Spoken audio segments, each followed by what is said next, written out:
할렐루야. 153 저녁기도에 오신 여러분들을 주님의 이름으로 환영하고 축복합니다. 오늘도 귀하고 복된 저녁 시간, 하나님께서 우리 가운데 반드시 응답하시는 역사가 일어나는 귀한 저녁 시간이 되기를 간절히 소망하겠습니다. 먼저 하나님의 말씀 보도록 합니다. 요한복음 18장 3절에서 11절 말씀까지 보도록 하겠습니다. 요한복음 18장 3절에서 11절 말씀입니다. 우리 같이 함께 보도록 하겠습니다. 시작.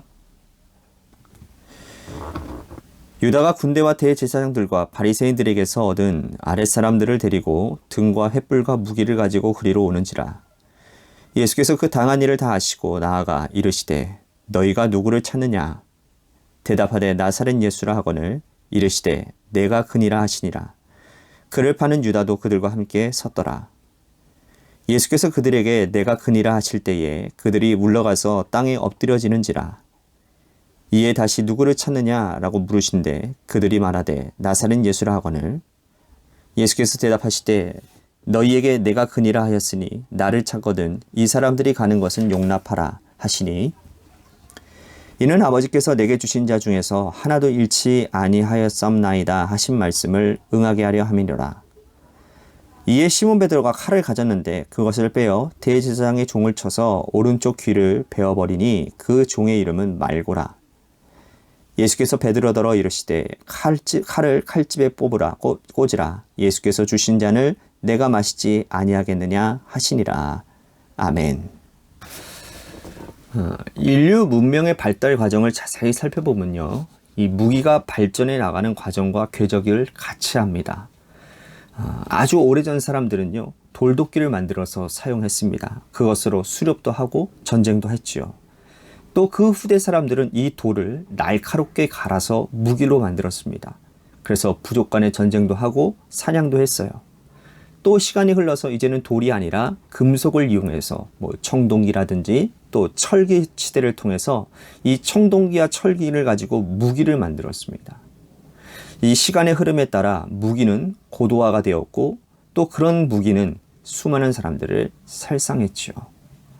20세기에 들어와서 1차 대전, 2차 세계대전이 있었습니다. 특히 2차 세계대전에는 핵무기라는 어마무시한 무기가 사용되어졌지요. 인류는 그들의 눈으로 이 핵이 얼마나 위험한 것인지를 직접 보았습니다. 2차 세계대전이 끝난 후 세계는 앞다투어서 핵 개발을 했습니다. 이제는 핵이 전쟁을 억제하는 시절이 되고 말았어요. 하지만 이것은 완전한 평화, 영구한 평화가 아닙니다. 항상 불안하고 어느 나라가 확 마음이 변해서 또 극단적으로 북한이 자신의 체제가 완전히 무너짐으로 인해서 홧김으로 핵을 한번 던지기 시작하면 이 나라는 온 지구는 핵으로 박살이 나는 그러한 일촉즉발의 위험한 상황 가운데 놓여져 있습니다.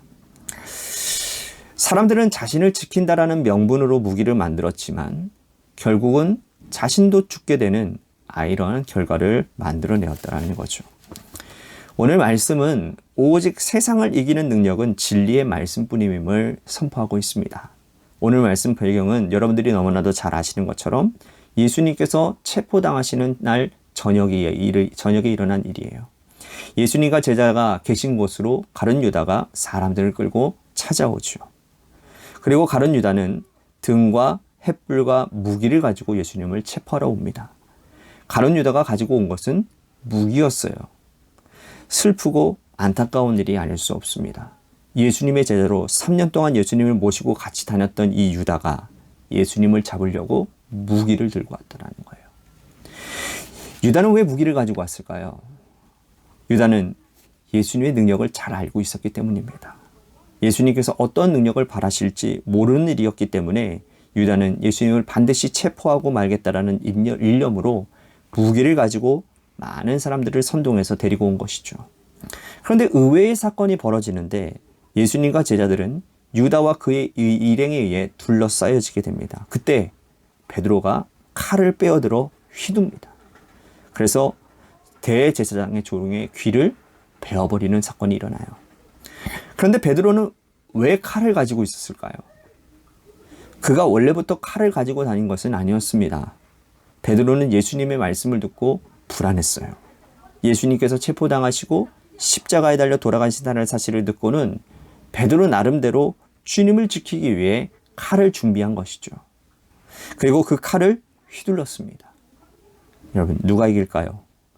유다가 이기겠습니까? 베드로의 칼이 주님을 지키셨습니까? 칼이 칼을 이길 수 없고요. 결국은 함께 공멸하는 일만 남습니다. 예수님은 베드로에게 이렇게 말씀을 하시는데요. 11절 말씀 보십시오. 예수께서 베드로더러 이르시되 칼을 칼집에 꽂으라. 예수께서 주신 잔을 아버지께서 주신 잔을 내가 마시지 아니하겠느냐 하시니라. 세상 사람들의 삶의 방식은 칼을 가지고 휘두르는 겁니다. 칼을 가지고 겁박합니다. 칼을 가지고 오면 사람들이 두려워할 것이라고 생각하죠. 세상 사람들이 휘두르는 칼이 여러분 얼마나 많습니까? 그들은 돈을 마치 칼처럼 휘두릅니다. 돈줄을 움켜쥐고 사람들이 목을 조릅니다. 돈을 가지고 칼춤을 춥니다. 돈의 권력에 짓눌린 사람들은 이 돈의 위력이 얼마나 위대한지를 알고 있습니다. 돈의 위력 때문에 우리는 목에 칼이 들어오는 것 같은 두려움을 느끼게 되죠. 권력을 가지고 칼처럼 휘두르는 사람들도 있습니다. 권력은 상명하복을 요구하며 사람들의 생사여탈권을 가지고 주무릅니다. 혀가 칼이 되는 사람들도 있습니다. 사람의 입에서 나오는 말이 칼이 되어져서 심장을 도려냅니다.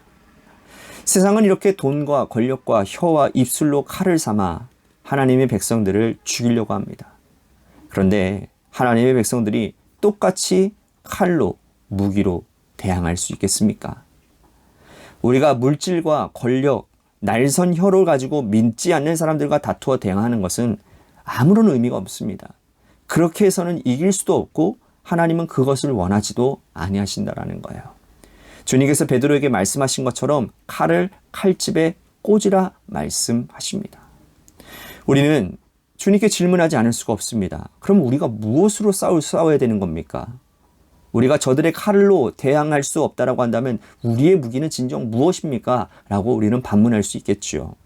그럴 때 주님이 이렇게 말씀을 하십니다. 37절 말씀 보십시오. 빌라도가 이르되 그러면 네가 왕이 아니냐? 예수께서 대답하시되 내 말과 같이 내가 왕이니라.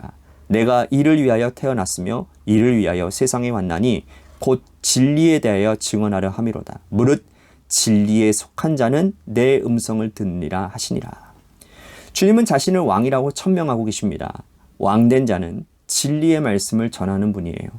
우리는 예수님의 제자이고 또 하나님 나라의 백성들입니다.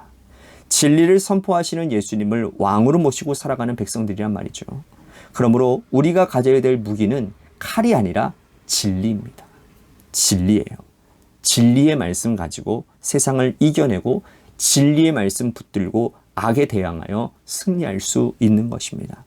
말씀 가지고 살아가면 이 어떤 세상의 권력도 권세도 우리의 목을 벨 수가 없을 것입니다. 하나님의 말씀은 진리이고 진리는 날성검이 되어져서 악한 영의 권세를 이기고 사단의 괴계를 능히 이길 수 있는 것입니다.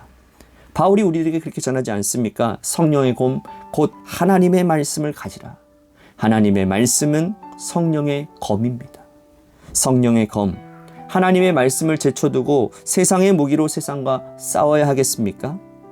하나님의 말씀을 마음에 새기고 진리의 말씀을 굳게 부여잡고 왕 되신 우리 주님을 따르는 하나님의 백성들이 되어 우리들의 인생에 늘 승리의 계가를 부르는 그러한 은혜가 넘치기를 주님의 이름으로 간절히 축복하겠습니다.